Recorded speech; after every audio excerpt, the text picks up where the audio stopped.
Welcome, one and all, to Dreamworks Dungeons and Dragons. Dreamworks Dungeons and Dragons. I am your Dungeon Master, August Schmid, and with me are fellow players at the Nat 13, a lot of our friend groups, but we have the I campaign. We have Braxton, Alicia, Elle, and Lincoln coming one and all to begin this amazing campaign set in the Dreamworks world. And we also have Shane. Shane, I guess. I'm so sorry. Wow. I currently have my Discord set up where it only shows your face if you make noise, and so I was quickly trying to short-term memory remember who I saw in a little corner. We've got to scrap it. Start over. Scuffed. That's it. Izzy will be here too, but not today. Yes, and we do have Izzy, but not today, unfortunately. Today. As we begin, of course, just because with the audio recording, this is a Dungeons & Dragons 5th edition game using Dreamworks properties. We do not own any of the properties that we're about to mention in our fun gameplay, so don't sue us, don't make a fuss, because own property. We are just having fun. Yeah, all similarities are coincidental. Yes, we're not going to go as far as to say, I'm playing Lack, instead of Jack, but it's similar enough that I do want to make that point. As we begin, all that good stuff. All that good stuff. Good stuff. I would love to take you all now to the world of Dremore. What we see as screen fading out of black, a crescent moon hanging in the sky with dark shadows and clouds rolling beneath it like water and wave. Pushing down through the cloud, we start to see the landscape of Dremore, this magnificently large globe of a world where in it are many different strange persons and creatures, dark magics and spells at work. Across the waters and lands, we find ourselves to the vast continents where nestled to the east is far, far away the grand metropolis kingdom. To the west, even further across waters, we have the Americas. Far east, we have China, and far to the north, the barbaric archipelagos. But as we zoom in, we find ourselves moving towards the center of this continent, to a vast forest known as the Blackwood. As we move into the Blackwood, nestled right up into the Alps, the small city of Eastrun appears. Now, this is early in the morning, in one of the high months of winter. And all across Dremore, we have been seeing that the weather has become increasingly more cold and frostbitten. But thankfully, before too long, we know spring will break. Eastrun is a simple market city where on your way to Ilvanor, the High Kingdom to the north, or if you were heading southwards towards Syracuse in the Mediterranean, Eastrun does boast having the ability to be very temperate most of the year. Being just at the base of the mountain, usually a lot of the weather effects are caught up in the Alps before you hit more into Blackwood. But Eastrun offers a wide variety of different work and positions, the most common of which being lumber workers or woodworking. But you still have your assortment of taverns where adventurers and bounty hunters can meet and create plans in this very strange world. Heading into Eastrun, the city streets are still very empty this morning, as it is an early morning where we see that crescent moon still hangs ever so slightly in the sky, but already fading from view. pushing into East Run, we see that people are starting to go about their day, both inhabitants of the city getting and preparing themselves for work, and also adventurers and travelers that have come into East Run along this main road.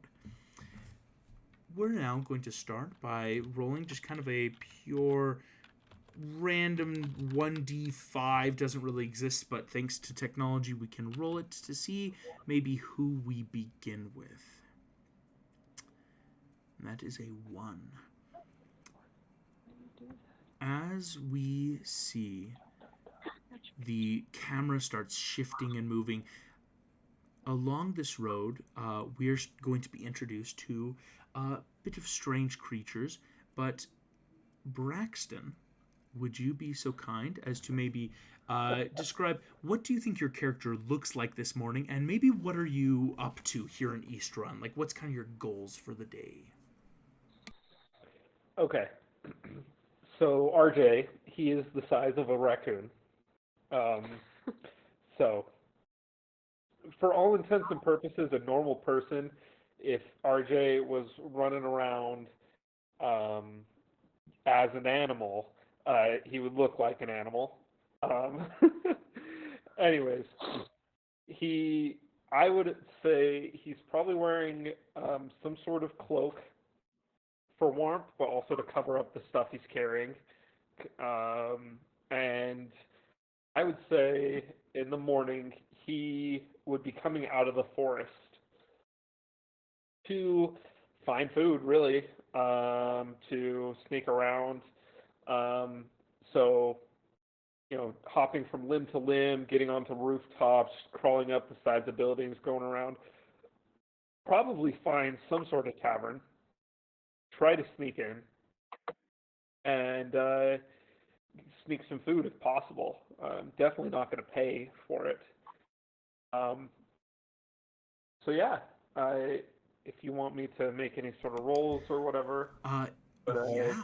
mostly first things first is trying to get some more warm and trying to get some food. For sure. I think, RJ, go ahead. We'll call this a investigation check, because you do know most of the different like inns and taverns of food. It's more like, let's see where's the best mark today. Ooh, Got a 10. a 10. 10's pretty good. RJ, there's some of the classic inns and tavern that you're able to see here in East Run.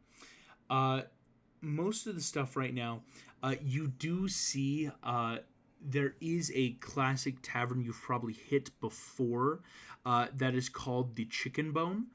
The Chicken Bone is a pretty average tavern where it's got a couple rooms on a second floor, but it's got a decent enough commerce of adventurers and people moving through. That trash is constantly being thrown away, meals half eaten, like good, more higher quality stuff than usual.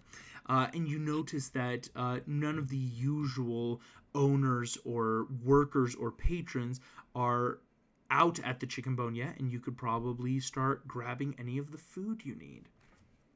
Okay. Yes. Another goal would be get inside because it's cold outside. It's getting cold. And he would want to get out of there. But you see, as he's on the roof of an adjacent building. You see him do the little wreck. Anyways, and then we're gonna try to get some food. You're muted. I know I was muted. Sorry, I was just collecting thoughts. Your little ratty, raccoonish fingers tickle together. Slipping down, this is a very passive thing. There's not a lot of checks needed right now. As slipping down in, cracking open the window to the tavern, getting ready, checking inside, seeing, all right, how many people do I see? They've got good food, but where should I go first? Peeking inside the tavern, you will see another person. Let's go ahead and find out who you see specifically. Interesting. As soon as I see him, I cast Fireball. Listen, No. you can't have Fireball every campaign. Watch me. That's fair. That's Just fair. roasted them. Roasted. We see, looking into the tavern, there's a lot of strange creatures here, RJ. Mostly humanoids, nothing too out of the blue. But there is something very blue in this tavern. In fact, blue with a very oddly shaped head. Shane, would you like to introduce your character and maybe what you look like? And also maybe like what you're up to today, maybe some of your plans. So, I am classic looking Megamind, like, even just like his classic get up of just like the full like black leather Black suit where he's just like In winter. with Wow. the like studded, it's fur lined, obviously. It's warm. It's his winter style. It's the same look, but warmer. Yes. I have the same suit in very many varieties. There's even a swimsuit one. But he is not even for like literally just a flavor thing. He's like laying completely like sprawled out, kind of like one of those little guys that he has, his little robots. It's kind of just like floating in the middle of the tavern, and he's kind of just like flopped over it backwards, like half drunk, super depressed. I'm never gonna use it in battle. It's just like he's just aesthetic thing of just like flopped over this thing, and he's just like, I'm blue. If I was green, I would die. Yeah, Just like obvious. Yabba dibba do die. I really want to cry. Just like flopped over this thing, just floating in the air. Like clearly his glass is empty, and then he'll just like flop over to his stomach, and then like try and like grab a glass from a table as he's like spinning around and like trying to like snag this cup as he goes by. But he's just sad. Perfect. Love this imagery so much. So sad. Yes, RJ. I would like to steal, if possible, a full chicken from the kitchen. Yes. And walking out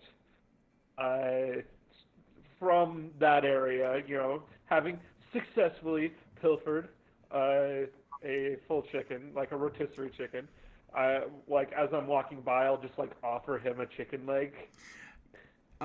Megamind, as you are flopped over, yes, a tiny little raccoon, kind of like Walking on his two legs. yes, hind legs, offers up a full chicken leg to You need it more than I do, bud.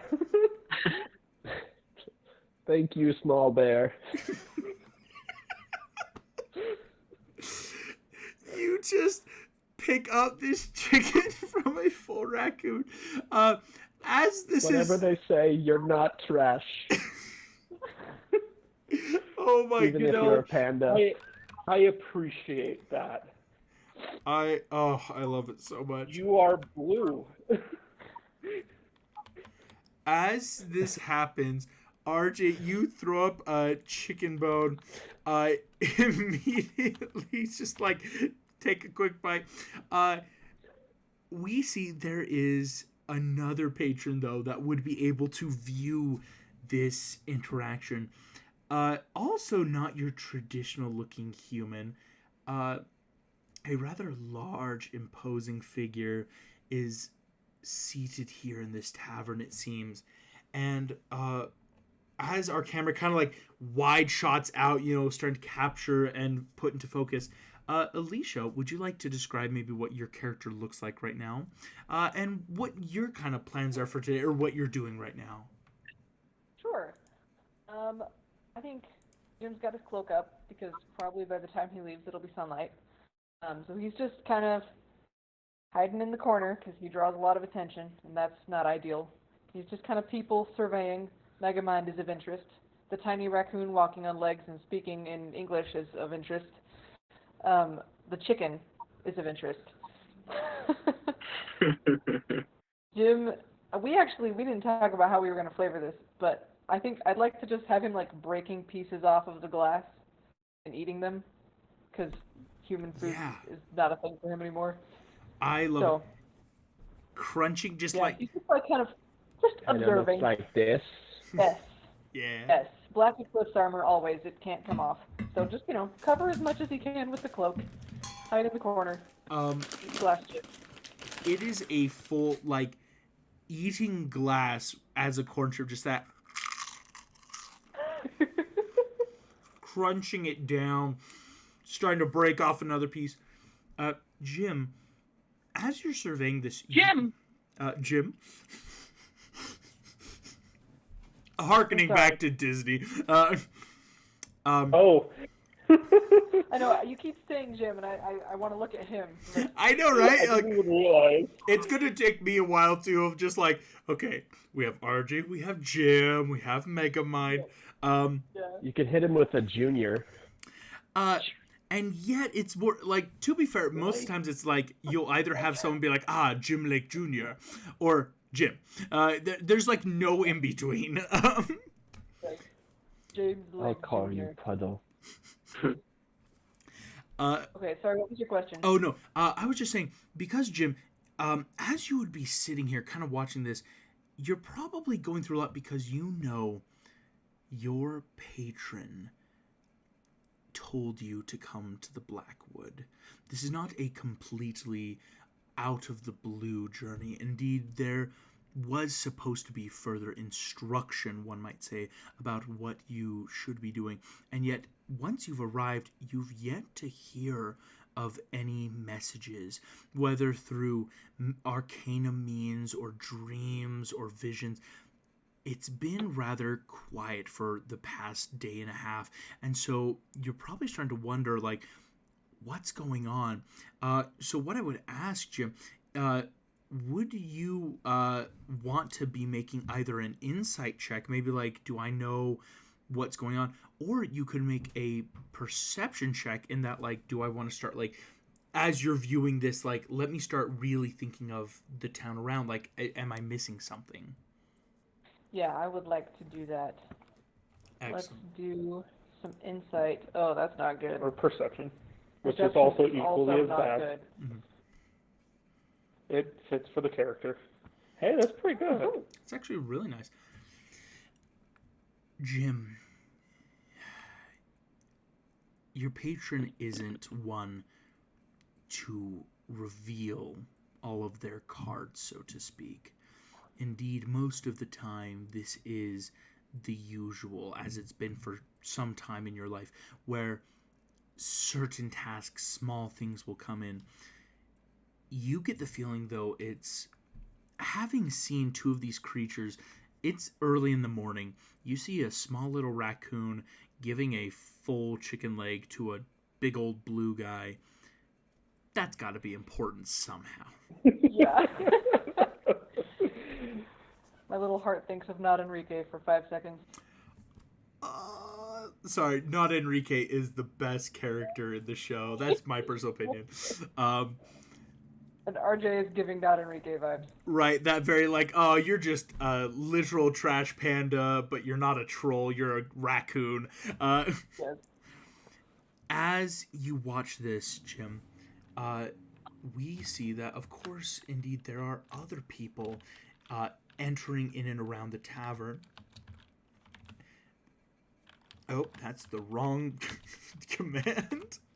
I have hotkeys for my dice, so sometimes I'll like not do the hotkey and just accidentally do that. On a 2, we see that in another small corner, this tavern just has a lot of corners. Like, whoever designed it must have made a pentagon. But indeed, quick dodecahedron of a floor plan. That there is another figure who also seemingly maybe doesn't want to be seen, or rather isn't making themselves as public as Megamind is right now. Lincoln, would you like to introduce your character? And what do you think you're doing here today, kind of as a game plan? Yeah, so I think, well, first off, yeah, Jack is just sitting in a quiet corner. He has just like a mug full of literally water, but it's doing that thing where it's like it frosts out wherever he grabs it. He has a plate of soup that was hot when it was served to him, and now it is just doing the same frosting thing. And sitting not on his shoulders because they're inside, but just right beside him on the little stool area is his Drake companion, Little. And it's just there. And I think for the past little while, he doesn't really know what he's doing here, but he's just honestly following wherever Little wants to go. Because I don't know that I would have any clue what to do. I haven't been able to contact the other Guardians. I don't know if the Man in the Moon's there. Like, so I'm just kind of at a loss for an actual plan. For sure. I will actually also say, as you're sitting here, I'm going to throw in Little is actually, as some of us may know from the lore, they're called terrible terrors. These very small dragons that have like, the little curly horns. But what's interesting about Little, that Jack, Little has a tendency to change colors.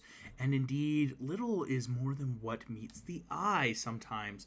But you see, as of right now, Little is that curled up, very cat-like, where claws are kind of tucked in, almost under the rest of the scale, kind of up and in, just to keep close to you. Jack, as you survey, it's very interesting parallel, very similar to Jim Lake Jr. It's been some time, and there's not a lot of direction. Things have been very strange recently, so what's going on? What am I waiting for? Do I need to look for something? And so I would say, could you do kind of what Jim did as well? Make me a quick insight check, kind of on the scene before you, the patrons. Absolutely. Okay. That's a 16, but I think it came through the dice tray, right? Yes, just want to double check that I'm functional. Yeah, you're all functional. 16, very much like Jim, you get that feeling of, it's been some time since I've heard from any of the Guardians. It's been some time since I've heard from the Man in the Moon. But whatever's happening, it can't be over. Like, I would have seen something, heard something. Like, there would have something catastrophic should have happened, hopefully, or shall we say, not hopefully. And as you sit there, kind of looking at Little, your dragon you found on this new part of your journey, the expression curled up cat-like is rather apt as a final figure of our party enters into this tavern. Elle, would you like to describe your character? A little bit of what they look like, and what do you think you're doing in the tavern today? Sure. Was he here during all this, or is he just entered, do you think? Let's say maybe, like, just entered, that, like, people are starting to come in or leave, so it's that, like, a new patron. I don't know what version. No, I know what I'm gonna do. He is going to, the door is gonna fling open, and there, standing, is a cat with a hat, a sword, and a dagger, and in some boots. And he goes, "Drinks are on me for the next hour! Oh, it's the morning! Sentiment holds!" And he goes in, and goes to the bar, and then asks for a cup of leche. I love it. Can you actually make me, we're going to call this a performance check? Just like, fun fact, you can't actually just like say, I'm paying for everyone's drinks, because there are people that like can say that but not. So make me a performance check. Let's see how many bar patrons would believe you, and especially the innkeeper, if they're like, oh yeah, like, you can do that. Would I have advantage because the legend? Actually, you wouldn't have advantage yet because you've yet to truly introduce yourself. Does that make sense? Understand. It's having, because it is that like very folk hero background that does provide. That's 20! That's a nat 20, first one of the campaign. Puss in Boots, that Spanish guitar, opens the door, eyes turn, drinks are on me. Immediately, some of the other barflies, woo! Immediately, the innkeeper, you see this elf man, just like wide-eyed, just like, all right, drinks are on the cat, and is gonna serve you up some milk, just full leche, just ready. Everyone will then get like their own personal choice of whether ale or water, like just kind of like whatever drink you feel like you would want today. As that happens, the innkeeper is going to come out. So Puss, as you're sitting there, Sorry. you see the bartender just, hello, my name is Annalian. It is very gracious of you to buy for everyone the bar today. I did the quick round. You will owe about 8 gold pieces and 5 silver. I can do that. You drop just heavy coin, just like, let's buy everyone a drink. I'd actually say, yeah, what's everyone's drink choice? What kind of that fun, like, learn about your character. What's everyone like, ooh, this is my kind of drink? Well, if they don't have milk, I'd like just another empty glass, please. Just pour out the ale. Just, yeah, you just get a full empty glass. Or, yeah, pour it out, start eat the glass. I'm technically still underage, so... I was gonna say for Jack Frost as well. Like he's older because as a guardian, he doesn't really look like he ages. But absolutely, he's tried ordering alcohol before, but he's always denied because he looks like he's 12. So I think he just gets another water. You could get milk. Well, like we need that. milk. Just a glass of milk. Milk. I will sit down next to this cat, this other anthropomorphic talking animal. Don't see those every day. And I will get a glass of milk and just down it, slam it on the table, and then look at the cat. You are one intense raccoon, my friend. I admire that. So I still don't know what kind of voice I'm going to be using for RJ. All good. But I imagine it's like gruffer, like grizzled in a way. Like Rocket Raccoon. Rock. See, that's why I'm envisioning this. This war vet raccoon, listen. I've been through the pits, all right. I'm just here to Baba boo. Anyways, yeah. Yeah. And Megamind, what kind of drink would you be doing? He's just floating. I need a hero. And then he like leans over. He's like, another fruity beverage, thank you.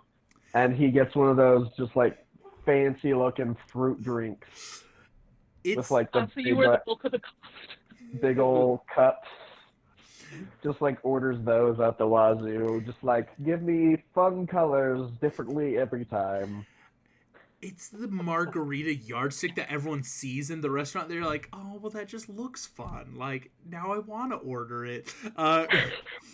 It brings out all of you drinking. Again, this cat just paid for the round. Like, thanks a lot. Like, as you're... I'd go for drink after drink after drink because I'm holding it to the next hour, as was said as he walked in the room. I'm a villain. I'm going to take advantage of this. I'm going to rack up that tab. I would say... And can I make a persuasion check to the bartender and like point to the blue man on the things like maybe put a little less every time for him? He's already, Can I make a persuasion check? I'll say that's a free kind of thing. Because we'll totally say, like, yeah, the bulk of this cost for, like, as everyone buys their drinks is Megamind, just, like, constantly ordering the same big stuff. Like, everyone else is like, milk, water, a glass. Megamind's like, I need your, triple ounce vodka margarita berry mix. Next time, make it a huckleberry elderberry infusion. And, like, Put some moose in it. right, like, every You know. time it's something wildly different. the Light the Prosecco, room on you know. fire next time. Right.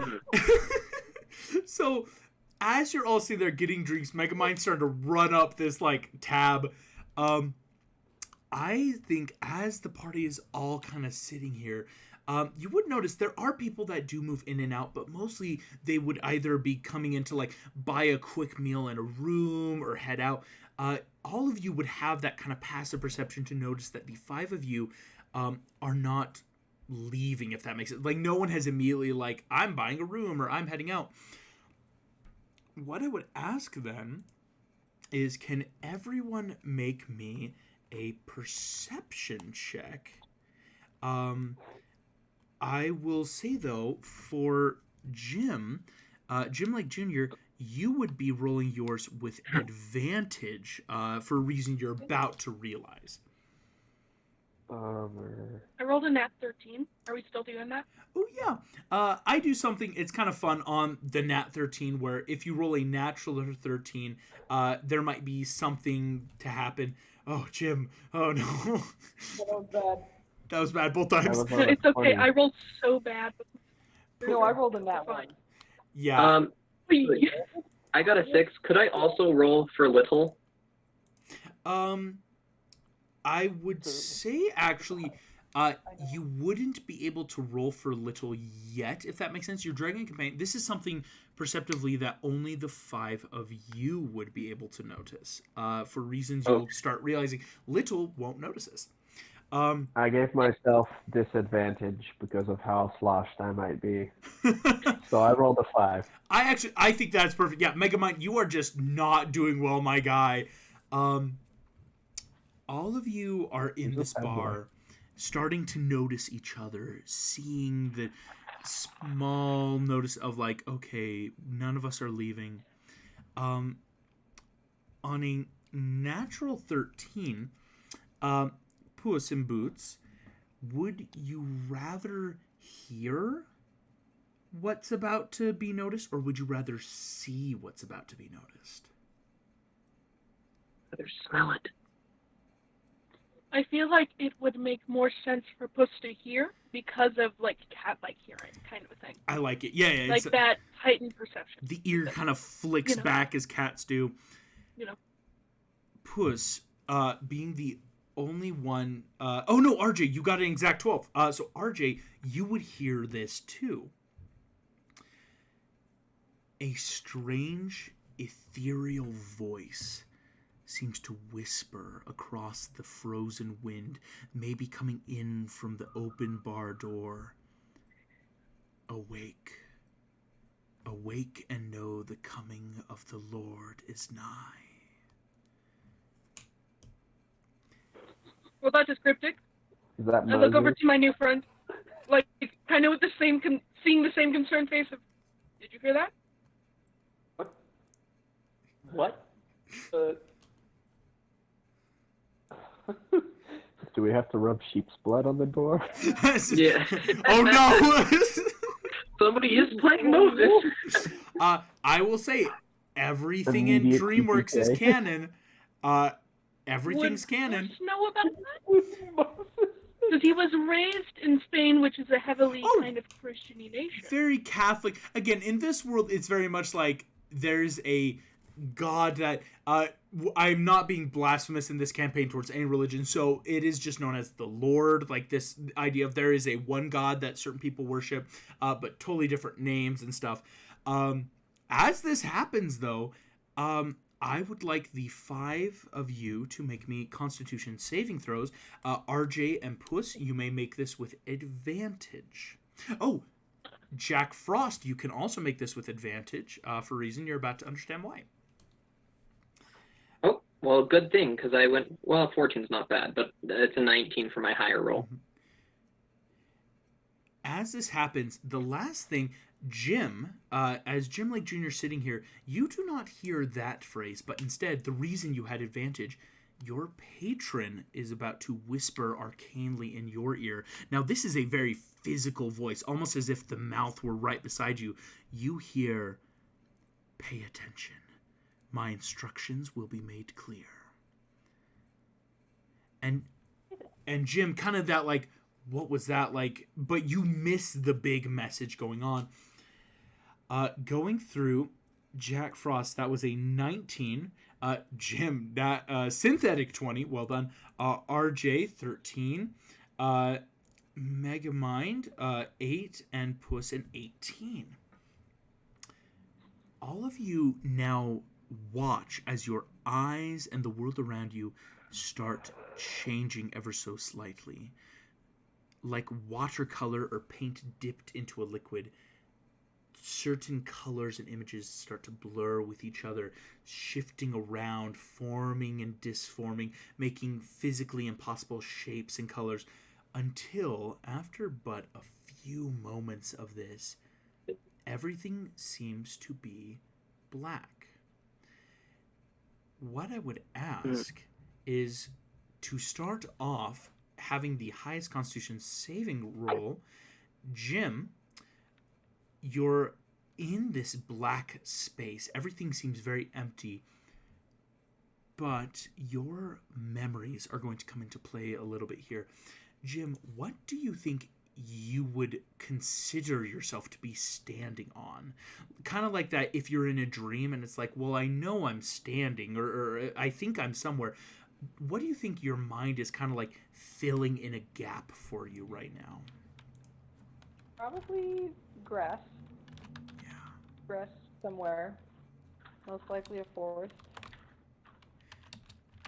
I think, yeah, it's that like the grassy forest, maybe from Arcadia, like as your hometown starts kind of like maybe somewhere in the far distant, but this small little grassy clearing in a forest emerges from your feet. And I say, as that happens, all of you realize that you are standing in a grassy area as the same shared vision is starting to take effect. Jim, you see the grass. Next up, though, we have next heist was Jack Frost. Jack, on a 19, your mind is seeing, and there's still a lot of blank spaces, so to speak. The biggest one right now is the sky above you, or everything above. What do you think you would see above you? As Jim kind of like looks at the ground, and the ground is given for you, suddenly, though, what would be above you? So I saw that moment of it going black right before it started fading back in. Yeah. Okay. I think knowing that and my previous experiences, I think it would be like still like black above us, but then raining ash. So it's not snow coming down. It's like, you know, it's something that is clearly not snow. It doesn't feel familiar to me, but the darkness does, in a way where it's like, I don't know if, you know, I don't know if it's pitch or not, but the last time I felt something like this, it was, so. All of you now see the sky is now turning into this shades of gray and cloud as little ash falls. Never enough to land on your hands or faces, but still the image of this slow, almost decay of the sky is starting to emerge. Puss in Boots, you had an 18, the next highest. As this is happening, you are starting to now officially see what's going on. Puss, could you tell me, though, what you think you hear in this area? And this can come from your memory. Again, your mind is trying to create like a dream for you of like what's going on. What do you think you're hearing, whether background or like foreground? Like, what is the auditory sensations? Because, I mean, with now grass and ash, it's not taking a very happy turn. Yeah. I think what he would hear on the horizon are wedding bells. Ooh. Yeah. Very much from your backstory, but that dum, dum, dong. These low, And they're far away. It's not like you're Yeah. at the building, but standing. ever so distant. It's becoming that heartbeat of just boom, dong, dong, dong, dong, dong. These far off bells somewhere that each of you, your ears are now slowly starting to form these connections. Your minds are saying, okay, now we're making more and more of like what we can comprehend and understand. RJ, uh, being the next up in kind of this constitution, all of these are very different. The first thing, and it actually works very cinematically. What do you think you're smelling though right now? Because the olfactory senses are so important. It's like, what is that smell that you think you would imagine around you?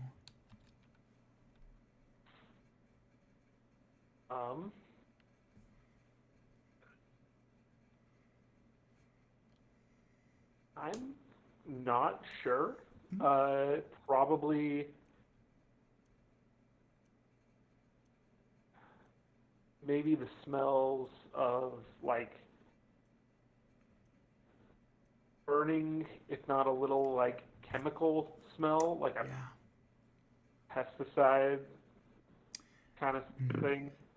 That Not pleasant. I like it. That very acrid, almost toxic burn.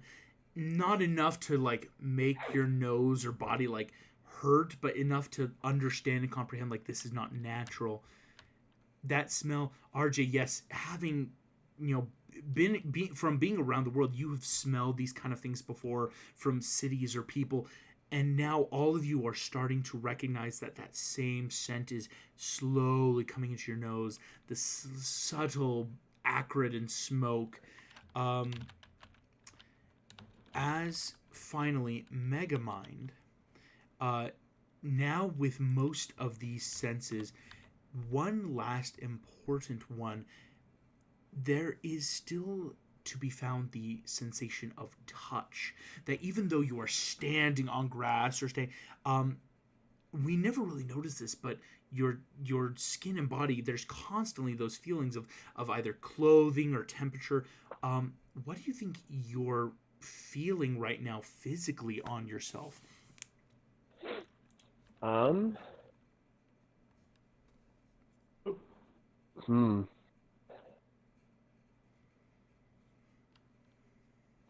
I feel like with everything kind of taking a darker turn,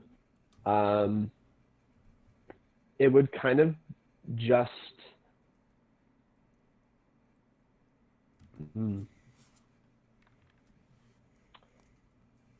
I feel like he would either be feeling like just numbness, kind of just like that weird tingly feeling of like when your arm falls asleep and you kind of have that like numb sensation in your hands before it starts like making the tingles, but just with a little bit of the tingling. Yeah. That was like a mixture of just when he left the city, it was that rainy day of just like everything was soaked. So it'd be like soaking wet, but like numb, tingling, just weird sensation. It's just, it's kind of like a terrified, like that hard rain where it suddenly all of you feel wet, damp, heavy tingles around your body. As again, each of you having now this very shared vision in your mind's eye where little sensations being brought in from everyone collect to form this ashy gray sky in the forest, far off bells, acrid smoke, numbing tingles, and that ever present damp, just soaking wet feeling. You each will be able to realize that you are not alone in this small little clearing. Indeed, looking around, you quickly realize that the 5 of you from this tavern are here together. But there is a 6th figure, humanoid in appearance, standing just outside of the trees that's about to step forward. Moving into the glade, you see what looks to be a humanoid male, in all regards human, as hair very platinum white but swept back, a cloak that hangs just down to the knee, open with that very taut, ruffled shirt, very pirate-like, but with pants where boots come tucked up, and the boots come only up to that calf. This humanoid man, slender, looks at you all. What immediately sets him apart from being human, however, are the eyes, which seem to be made of marble, not bright or glowing, but still penetratingly clear, that the marble seems to move and look at each of you in turn, right into each of your eyes, and though there is no pupil nor iris, something is looking at you. This creature beholds you all. And it doesn't speak at first, so I will ask, you are all free to say or do things right now as this person looks at you. Is it the man in the moon? I'd like to make an insight check. Oh, yeah, on Puss. this person. Go ahead and make me an insight. Or would that be religion? Actually, right now, I think religion would be the more appropriate check. Sorry, my headphones decided to scream battery low as you said what check. Oh, Insight? religion check, I think, would be a perfect Religion. one to try. While Ella's rolling, I would just look around to see if Little is near me.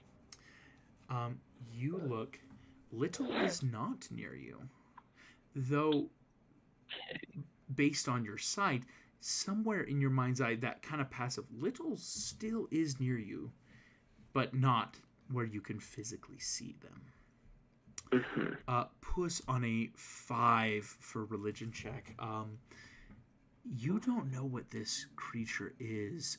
You've had your share of strange experiences. In fact, I would say all of you have seen oddities and strange beings, but this creature is nothing that anyone has seen before.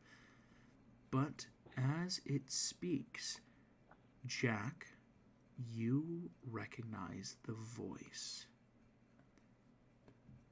The man steps forward and speaks finally. Hello. My name is Gabriel, and I am a messenger from the Lord. I am known by many... I Jack, recognize the voice. Jack, this is the same voice that first called you. I know it. So this is the man in the moon. Yeah. Okay. The man in the moon looks at you all. The beings that control our world, the higher gods have decreed that I bring this message to you. Know that the ending of the world is nigh.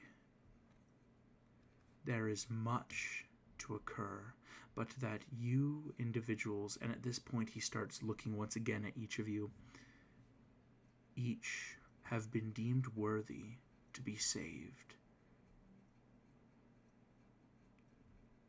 And you see as he says this, he kind of pauses again for a moment to let this kind of sink in.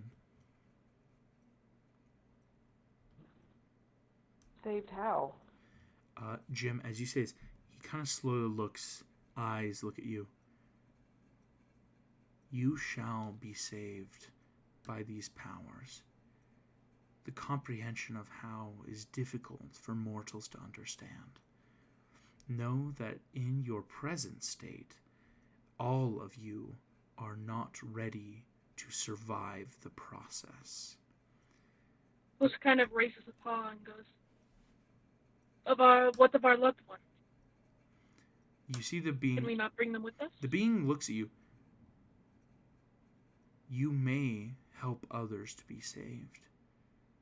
This is not the God's will, but merely that you shall be informed of what is to happen. You are being asked in this moment to better yourselves, strengthen yourselves, and prepare for the dangers that are to lie ahead. At this point, you see the man in the moon looks into your eyes, Jack. and you see that that same ethereal voice is still ringing in your ears, just as he always did, but now with a corporeal-esque form. As Gabriel looks at you, Jack, he says, know that certain events are changing our world even as we speak, and I may not be able to contact any of you for some time. My physical body is being attacked, and I will have to find a new host. They're attacking the moon? You see he nods very slowly. It's Gru. As I leave you with these warnings, know that there is much to be discovered, that each of you, and you see at this point he looks specifically at Jim and Puss, have other knowledge of these higher beings that change our world. And then Jim, he turns from you and now looks directly at Puss, or beings that are above even myself. He now looks at you, RJ. All creatures can be saved, but he looks at you, Megamind. But not all who are saved will be worthy. And at this point, you see he does take a half a step backwards, and each of you would realize this is not of his own will. It's as if something just pulled his foot backwards as you see Gabriel stops. Our time is drawing to a close. Seek out information that I cannot yet presently give you. And as he speaks, the vision of the world that you know you are sitting in slowly crossfades. The burning marble eyes are the last things you see as you hear, prepare wisely. And as the world returns to what you know to be normal, somewhere in the distance you hear screaming. I run and see what it is immediately. Yeah, I would go too. I shake this off first, but yeah. Yeah. I take a few more bites of chicken and then follow. Quick little, like, that raccoon. Put stuff away. Megamind, even, like, as your little robot flips you up, all of you exit the Chicken Bone Tavern. The first thing you see is the world has changed. Looking up into the night sky that is becoming more and more day, you watch as that crescent moon, which was fading, begins to slowly drip red, slowly engulfing the crescent as that red blood-like color starts spilling out softly, creating a red atmosphere in the morning air. Exiting from the tavern, immediately you see the screams are from travelers. A few people, either on horseback or cart, are riding quickly as appearing out of thin air, small shadow-like creatures are materializing, looking around, looks towards all of you. And this is where I will say, can you all please roll me initiative? Bum, bum, bum. Dun, dun, dun, dun, dun, dun, dun. That's a nat 20 plus 3. Nat 20 plus 3. Alrighty. 8. 8 for Puss in Boots. Also 8. 8 for Megamind. 15 for Jim. Excellent, Jim. 15, pretty good. 13 for RJ. 13 for RJ. And I will roll quickly for these creatures. Let's go ahead and just see what we get here. It's not bad. It's a 9. As we begin, these shadow beings corporealize, becoming more and more sentient, and you realize that each of them seem to be more medium in height, not completely humanoid, but wisping around as multiple limbs seem to form and then collapse, and heads split and reform. The Heartless. Gross. As we begin, Jack, Jack Frost. You are the first to act in this initiative. As you all run into the street, seeing these shadows, what would you like to do? So I would pull out my my bow, and just to finish describing Jack Frost. So on his back, he has, and this is just for flavor, there's no mechanics to this, but he has the two broken pieces of his staff, and he pulls them off of his back, and they fit together just well enough to turn into like a bow. But you can tell like there's not really any magic in it. It's just like they're two sticks. It's kind of like a modern compound bow, you know, when you pull it out and it like can unfold. So I pull out my bow and I shoot at the first creature, and I'll just roll that real quick. That's another nat 20. Yo, a nat 20 to hit this creature. What damage does your bow deal? It does piercing damage.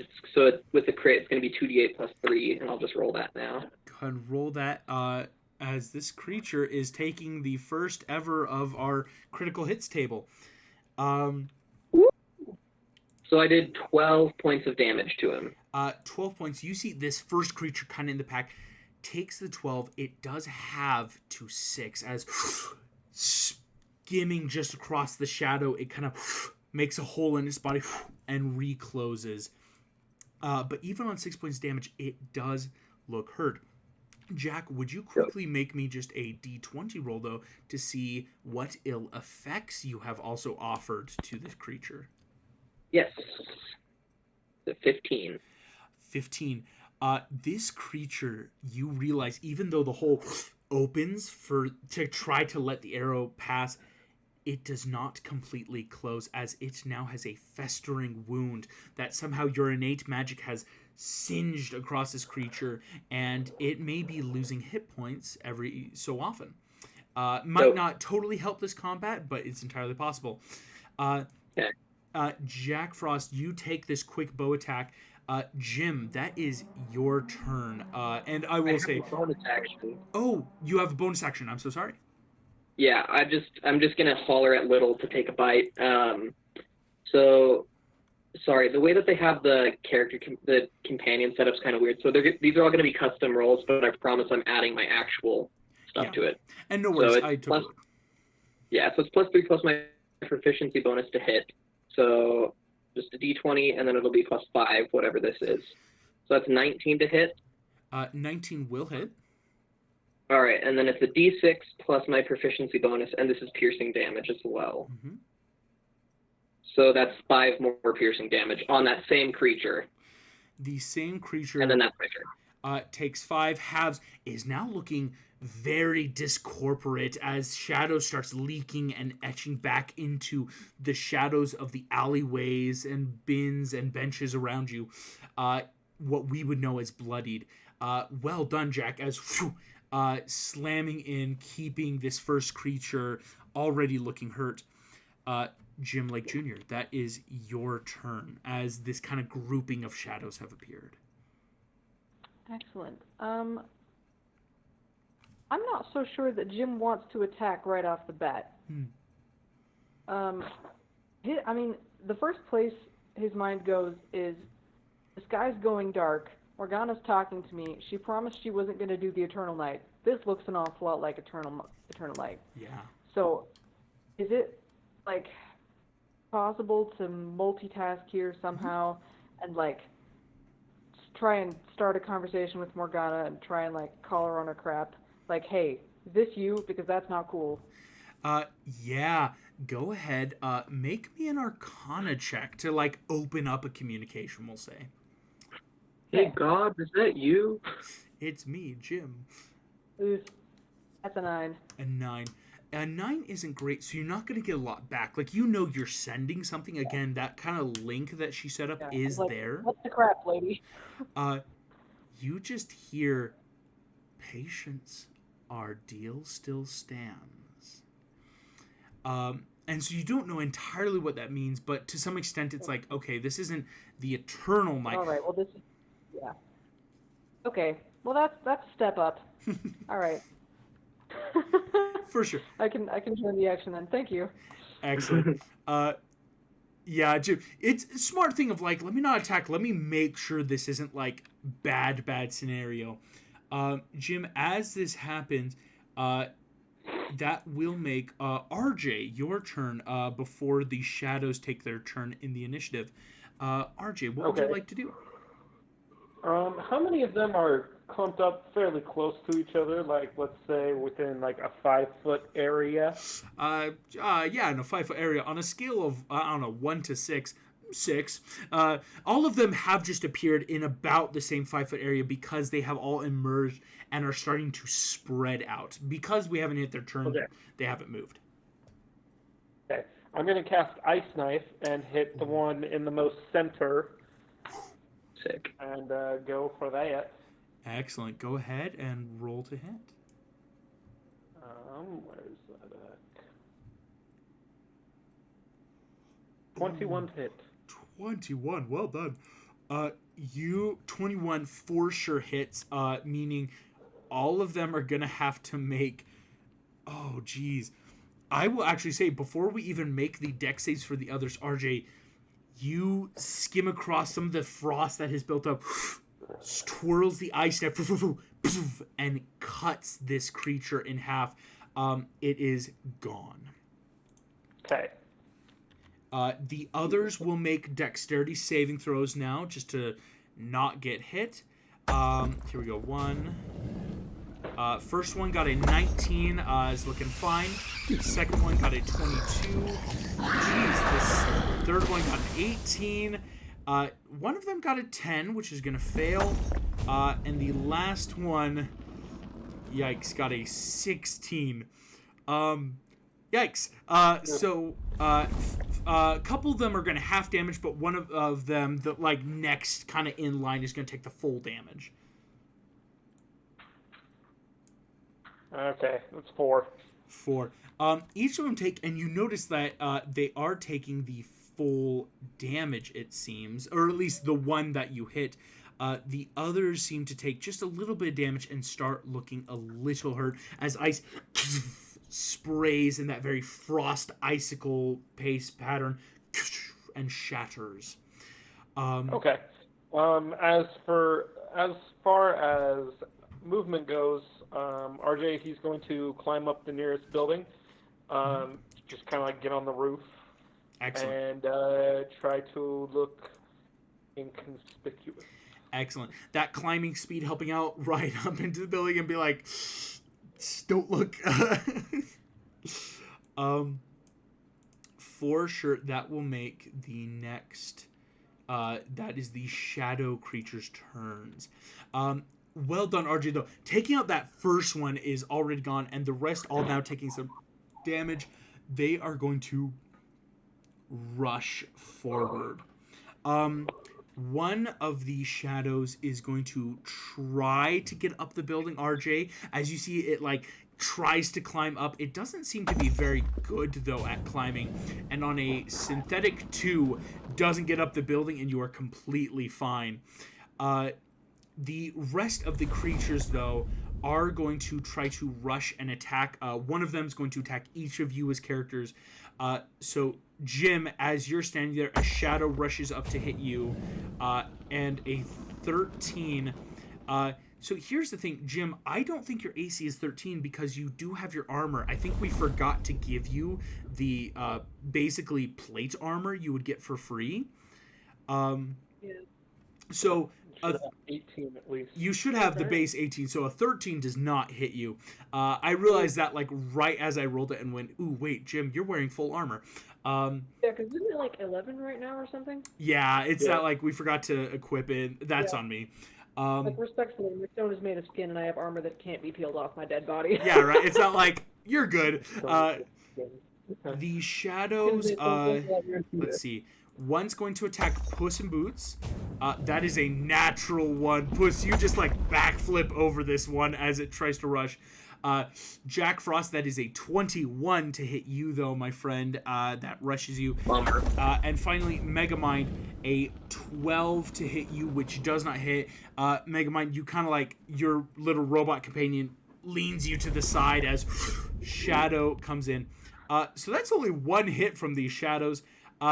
Jack, you take, oh, that's pretty good, 12 points of necrotic damage. Oh, no, I only take 6. Yes, you do. With that bit of racial feature there, you have it to 6 points of damage. Excellently done. But Jack, your strength score is reduced by 3. As the shadow plunges into... hit 0. Don't let it drop you. It plunges its shadow into you, and as it pushes past the bow, you hear that deep laughter you've heard before chuckle.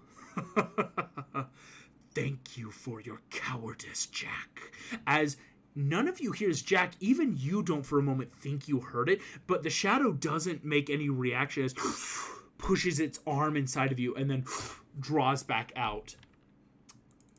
As the shadows take their turn, Megamind, that is your turn. And Puss in Boots, you're on deck. Would Puss in Boots be not first because they have a higher dex? Oh, excuse me. Puss in Boots is first. That is my bad. Because I'm still trying to figure out what to do, so... I'm so sorry. I think I messed that up. Puss in Boots, that is your turn. So my headphones died. Do you guys hear any feedback when I talk? Or is it okay? No, you're good. Awesome. Sick. So I think what I'm going to do is I want to survey, are any civilians in danger of getting hit by these shadows, or is it just us? Right now, it seems like just the party. Most civilians that were here, like, scream and just, like, started dashing out of combat. It's that, like, whoa, whatever this is, we're gone. Yep. All right. So then I'm going to go for the one that just stabbed successfully, like, comrade. I suppose we're working together now. And I'm going to go for that one. I'm going to make an attack roll. Go for it. Yeah, drawing your sword. Well, yeah. Oh, no. Maybe it still hits. Damn.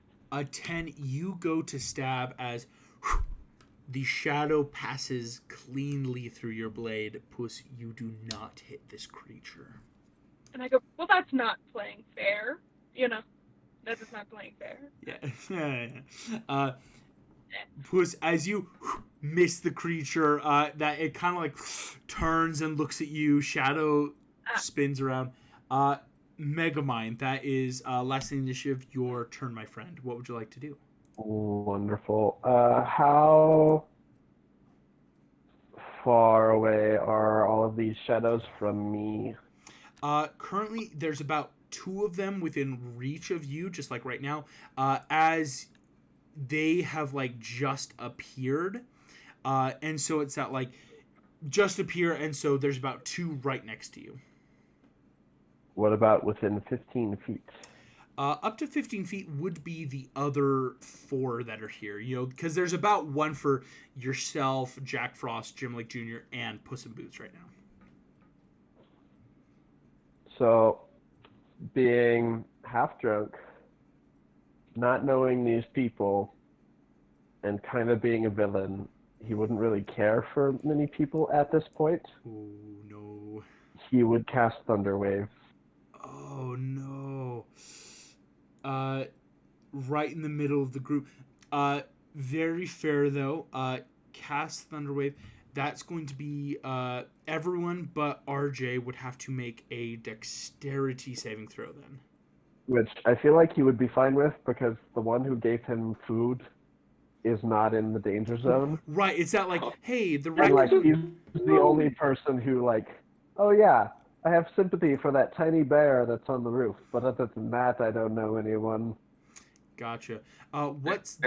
what's the dexterity save DC? Because it looks like Jack Frost It is a con save of 14.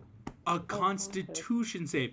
I am so sorry. Then I apologize. Can you guys make me Constitution saving throws? Can I keep the dice number that rolled? Sure. I'm saying like you can either keep it or choose to reroll. I'll be super generous because it's just this I'm first gonna keep it so it's a 21 because it was a 19 on the die. Jim Lake Jr. That's a 22. Puss. That's a 6 and a 5.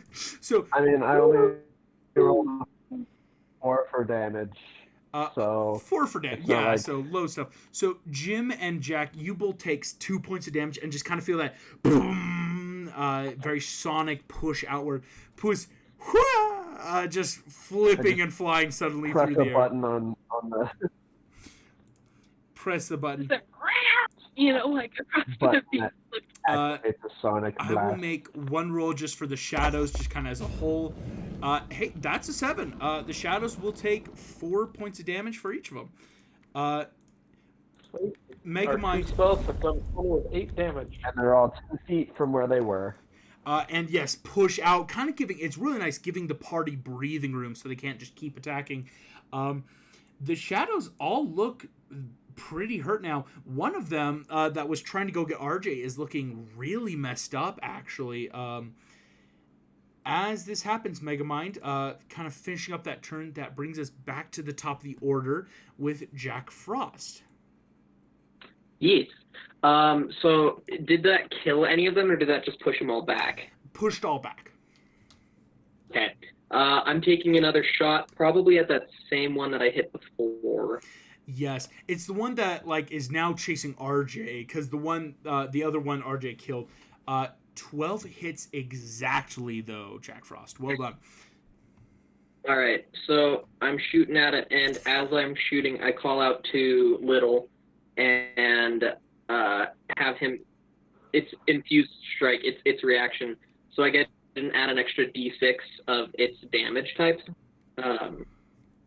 So there's 5. Oh geez, only 5 points of piercing damage, and then 6 points of cold damage. I will let you know though. 5 half to 2 plus the remaining points of damage. That is exactly what was needed. You slam your arrow through as Little that kind of like elemental magic swirling around your arrow, and the shadow that was about to try to climb and get RJ shatters into dust and ice and shadow and is no more. Awesome. And then for my bonus action, is there one that looks is there one that's closer to somebody, that looks like it's going to attack somebody sooner? There's ones, it's like there's one at you, and there's 3 others that are like at your party. It's that like there is definitely still a shadow that's like on you that probably will attack you on its turn.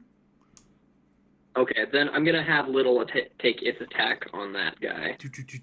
So, Tiny Terror just... Well, it doesn't hit. Oh no, and that one. It goes to bite and just kind of like all its energy on the arrow. Bites its way through and nothing. It's okay. My baby tried. He tried his best. Cute little dragon tried. That makes Jim. That is your turn once more. Yes. I want to summon Eclipse Sword. Heck yeah. And do a little slashy. Excellent. You, this beautiful magical sword kind of appears out of nowhere. And go ahead, roll to hit against the shadows. Cool. Oh, did you see this? Ooh. 15? 15 will hit. Thank you. Ooh.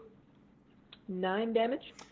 9 points, and Jim, your sword is innately magical. Again, this is something coming from the amulet. So this shadow that was on you immediately takes 9 points of damage, looks on death's door as just slashes down and is about to dissipate into the air. Oh yeah, Jack, did you have a question? Yeah. So did Little need to use his reaction on the other one, or did I kill it just with the arrow damage? You killed the one that like you first shot that was going after RJ. This was Little did have to take an attack on a different shadow that was coming at you. Well, it's his reaction. So if I didn't need the cold damage on that attack, I'm just saying, could I apply it to Jim's attack? Oh, I see what you're saying. Yes, I would allow that. It's not like because you would have been able to finish off this creature anyway. It's giving Jim Lake Jr. the cold damage, for sure. Exactly. So I did roll a 6, but if you want, we can make them re-roll. I think 6 is totally fine.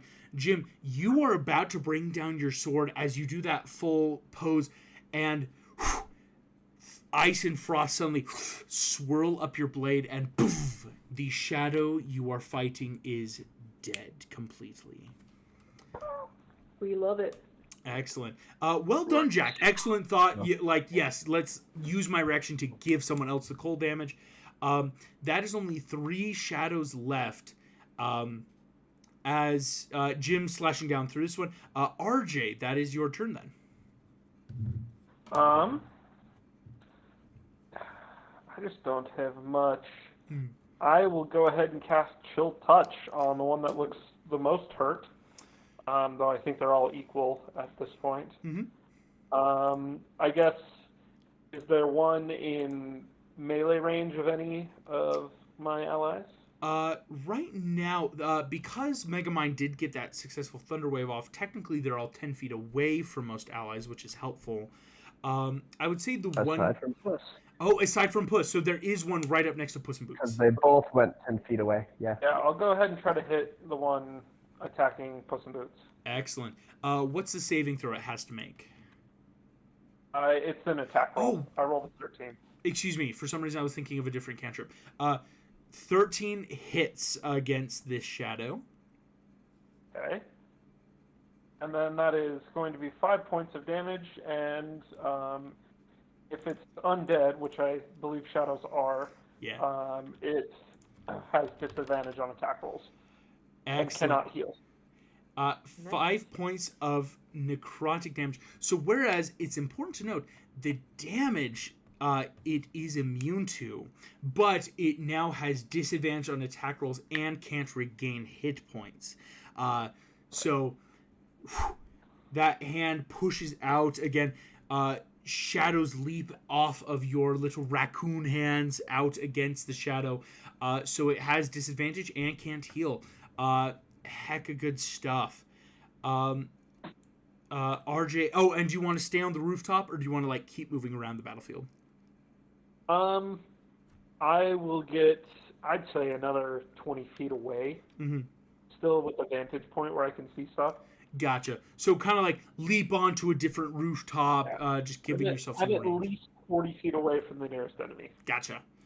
That will make then, there is one shadow that is going to try to attack Jack Frost, one that is going to attack Puss in Boots, and one that's going to try to attack Megamind. Here we go. Jack Frost, that is a 19 to hit. Puss in Boots, that is an 18 to hit.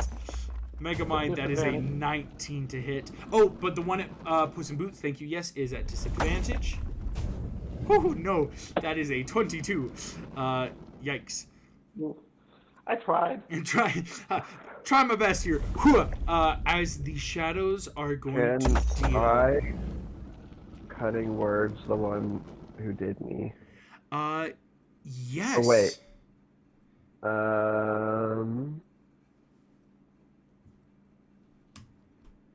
Is cutting words a reaction? Yeah. Go for it. Roll a d6. I'll let you know. Yeah, you just need a 4 or higher, a 5 or higher, and it will miss.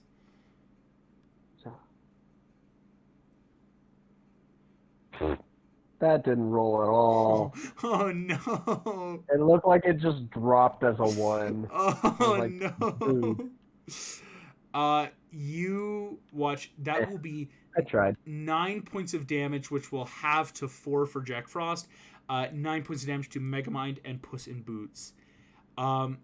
Each of you feel your strength score is reduced by 2. Jack, you're now starting to kind of feel that heavy, like your limbs are starting to burn a little bit, Jack. Yeah, I've lost 50% of my strength. So 50%, another 2 attacks, and that could kill you. Puss in Boots, strength check. No. Sorry, no, I was trying to teach my score. I'm sorry. No, I think it flavor as Puss tries to like flex a little, like, oh, that hurt. The shadows take their turn, but that brings us directly to Puss in Boots himself. Puss in Boots, what would you like to do? Okay, well, there's not much I can do if I do not hit them. Is the one that still tried to hurt my friend still there? There's one right at you, one at Jack Frost, and one at Megamind. I will take care of the one in front of me then. Gotcha. If there's one right in front of me, and I will attempt to hit. Does an 11 hit? Oh no! Barely went off. Please. Puss, it's hard to fight an enemy that's incorporeal. All these classic, very stylish fencing techniques are just wisping through the fog. You can kind of hear, like when cats get irritated, you can see his back is like starting to get a little mohawky and hear like the grrr, like the growl that they get. Yeah. He's just like. It's an angry cat, just that. As Puss, you slash in, trying to hit against this creature. Megamind, that is your turn. Okie dokie. I'm gonna be a little ticked that this thing jabbed me and made me feel pain. Like, my heart already hurts enough, and then I'm gonna slap a button on my little guy, and he's gonna like initiate the cloud of daggers that's just gonna like start spinning. So if this thing enters the area, the 5 feet area, starts its turn, will take 4d4 slashing damage. You start that. Or I want 44? to move. Yes, 44. Excellent. How close am I to the other ones? Unfortunately, still about 10 feet away because of that thunder wave you kind of let off. Gotcha. I want. I'm gonna risk an opportunity attack. Okay. To get 5 feet like away from it. And Gotcha. kind of like in the middle, so that if they decide to both come after me. Oh wait. No, I'm just gonna start where I am. Okay. Cool. Because I realize that it won't give extra damage if they move into it. It will do the same as if they're just starting their turn there. I see. Yeah, so I'll just initiate that. So your little cloud of daggers, these tiny little saw blades, start spinning out. That will trigger on the Shadow's turn. Excellently done. That will bring us back to the top of the order with Jack Frost. Yeah, so I'm kind of sick of getting hit. How are there any that are still clumped at this point, or are they all spread kind of decently apart? But, let's see, how many of them could I get within a 10-foot radius? Well, in a 10-foot radius, probably only 2. And there's 3 left? Yeah. Okay. I'll probably be able to get 2. I'm going to center myself so I can get those 2. Gotcha. And then I'm going to use my radiant consumption. So I begin just glowing. And that's my action. As my bonus action, I'm going to tell the Drake to attack the one that's outside of my reach. Gotcha. So that doesn't make sense. That is the So one in the kind cloud of daggers, though. Well, wouldn't... Does Cloud of Daggers attack friendly creatures as well? Yes. Yes. Anything that enters the area aside from me. But wouldn't Okay. Puss's be further away than mine? Well, Or was it's I on the more side and Puss? Thunderwave pushes out, so it's Jack Frost is getting himself and Puss, who are the farther out, because you're technically still back, Right. Megamind. Yeah. Okay. Yeah. So I'm gonna not have him attack that one then. I'll just fine. have him attack one of them right next to me. That's a 15, so that's a dirty 20, and then he gets the d6 plus 2 plus 2. Plus 2. Sorry, his stats are really not well organized. So that's 8 on his bite against the one of them, and then at the end of my turn, myself and everything around me takes 2 points of radiant damage. Excellent. So you center yourself so that light expands. The shadow that was attacking you, that already you take that damage as little comes up, bites into it, takes a further 2 radiant damage, evaporates into smoke. The one other that is attacking Puss in Boots takes 4 points of damage as radiant is doubled. And the shadow is looking horribly bloodied. And there's just the last one at Megamind. Perfect turn. That super fun stuff. That will actually make Jim Lake Jr.'s turn. So Jim, there's only 3 shadows left. One of them is inside the cloud of daggers and is probably going to get ripped apart. And there's just one other that's right next to Puss in Boots that looks really hurt now. Hey, I think I'll help Puss out because he seems to be not having a great time. And I'm going to cast Guiding Bolt in that general direction. Oh, Obliterated. yeah. Boy. Yeah. I think, won't minimal damage take it out? It's more to see if it hits, but yes, I think minimal damage because it's already vulnerable. Yeah, it's going to be 8. Cast. I did. Oh. So it says it's cast. So I don't know what. And then Ouch. hit damage there. Oh yeah, Thank damage. you. Did it hit? Did I you don't hit the know. +5? I did not do that. Oh yeah. We'll do that retroactively. There you go. Perfect. Yeah, they're gone. Yeah, 15 to hit, which 18 doubles to 36 points of radiant damage. Jim, you level Eclipse, and swirling daylight spins out of your blade and slams into the shadow as it explodes into a crater and is no more. Excellently done, Jim. That Thank is you. such a good turn. RJ, as Jim obliterates that one with the guiding bolt, there is one left in the cloud of daggers. Would you like to do anything, though? I will. 1 second, let me find my spells. Rex, knock it off. I will cast Create Bonfire Heck yeah. right out at. It needs to make a DC 14 Dexterity save. Whew. Oh no. It will try to make this. 14 dexterity. Yikes!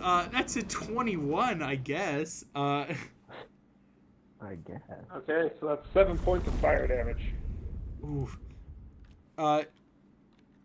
As it takes, it is looking on death's door, completely and utterly ripped to shreds.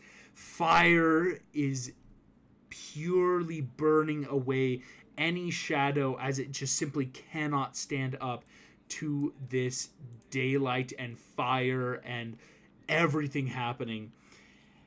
At the start of its turn, Megamind, roll me the 2d4 or 4d4 as it's gonna do it. Uh, 8. yep. Ripped The average roll. asunder. The shadows are completely undone. Oh, good lord. Just 126 points of damage from RJ. Yeah, perfect. No. How's everybody looking? I'm pretty low, but more concerning is my strength score. Yeah. I would float over to you and be like, Olo, and that would be healing word.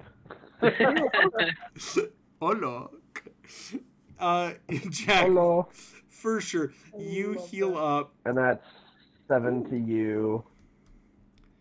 Awesome. And then how's everybody else doing? I am at less than half. I kind of Olo over at you. Oh. Hola. Olo yourself, Oh, wow. I would reach out my hand to shake yours. You would And get 5. As we shake, I would give you my lay on hands. So you can Nice. have 3 back, Shane. Or did Jim and RJ get hit at all, or were we? No, I didn't get touched. I got hit, but I'm literally just 2 points off. I'm fine. Oh, that was Okay, me. yeah. I'll give it to Megamind then. Yeah, I'll let Megamind take the healing. I would say it's now that the. I could give you 2 points for my lay on hands. Oh, yeah. There you go. It is wonderful to meet you. Little shake. Put a And then you finger feel out. Rex, don't. No biting. I wish to learn from all of you. As you know, with like this tiny little cat, you know, I get granted, you know, RJ's almost the same size, but he's like, I am on a journey to learn how to harness the power that has been given me. And it seems you have powers of your own like it, and I wish to know. I wish to take down Jack Horner and to save this realm. Also, the stuff that happened was also pretty freaky. Not going to lie. And anyone else? No? Just me? Yeah, that might have been my not my fault. I would say I'm not at blame. Mhm. Quick, But point of order. Are we out of initiative? Yes, we Oh, are yes. out of initiative. yeah, Meanwhile, He's like, you all, "Why Still dying. you all feel a stinging pain as knives come right into your spine. Ah! yeah, exactly. Yee. Suddenly. We're good now. This just seems like every other Wednesday to me. Yeah. Interesting. Sounds like you've Um, been Really? Wednesdays. I don't know about you guys, but that was pretty weird. It was Yeah. weird, but I did not What's happened to me? not from know what to space. expect. Wait, you guys. Sorry, Al. That's fine. Basically, I did not know what to expect. These powers have been given me by a certain entity that I used to spit on, and I feel very bad about that. Kind of like a natural part of everything. What You know. powers? What entity? Oh, death. Oh. Hmm. Not. Mm. I fought Okay. death, survived, and he has offered me power to help my loved ones save the world. So. I mean, not quite you the would same ca- thing, but I fought death and lost, you know. But it's okay because I'm here. No. So I you think would he call just. your RJ just I looks at actively his glass spat on of him. milk and goes, "What is in this?" No, like, 'cause cats have 9 lives, and I kept saying, you know, I laugh in the face of death, and that probably hurt him for like many, many years, and I feel really bad about it. And because now we're cool, right? But no, yeah, normally he is very kind and loving to the people he comes to. He comes into the form of a wolf and, you know, takes them to a nicer place or wherever they need to go to. And I, you know, being the a-hole with 9 lives was like, haha, you know, and you see like one of the digits of the paw kind of comes up a little bit. He's just like, haha, and you know, and yeah, little strange. But I laughed in the face of faces. I mean, that's the way to laugh in the face of things. Yes. To laugh in the face. So you all seem very intriguing. How about we go back inside that tavern and down and have a little bit of a chat? Yes. Side note, August, can I check to see how much time has passed since I offered drinks, just to make sure that this Megamind guy may not get more out of me? Muted. You're muted. It's been an hour. I kind of saw him Something mouth. words. I saw him mouth that it's been an hour. So, I am down to go with you. It's been an hour. I forgot I muted myself. Oh, good. Fantastic. Yeah, so if you guys would all follow me inside, you'd notice, like, as soon as the battle's over, Little would come and, like, perch on my shoulder, because he's also very little, believe it or not. But yeah, I would just, like, go back in, probably to my same booth, and just, like, gesture for y'all to sit and be like, so, you all seem, nice. So, those creatures we were fighting were likely nightmares.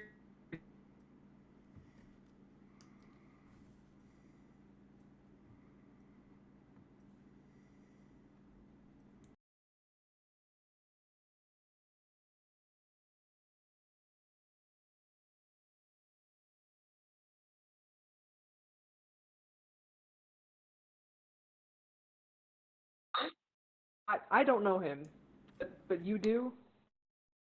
So, yeah. Okay, that's good. It sounds like Sort that's something to bring up with a therapist. When he was talking about higher beings, did he mean like from further out in space? Oh no, I think he meant greater, because, I'm dealing with, death. Yeah, Great. those end.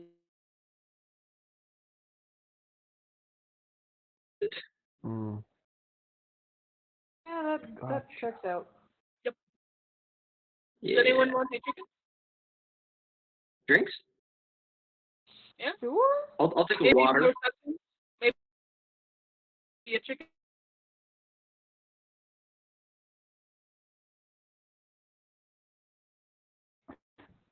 No.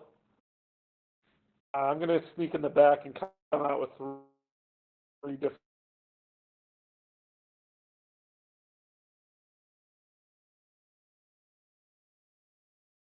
Seems August. a little yeah, unethical, but You're muted. You're muted, dude. You're muted again.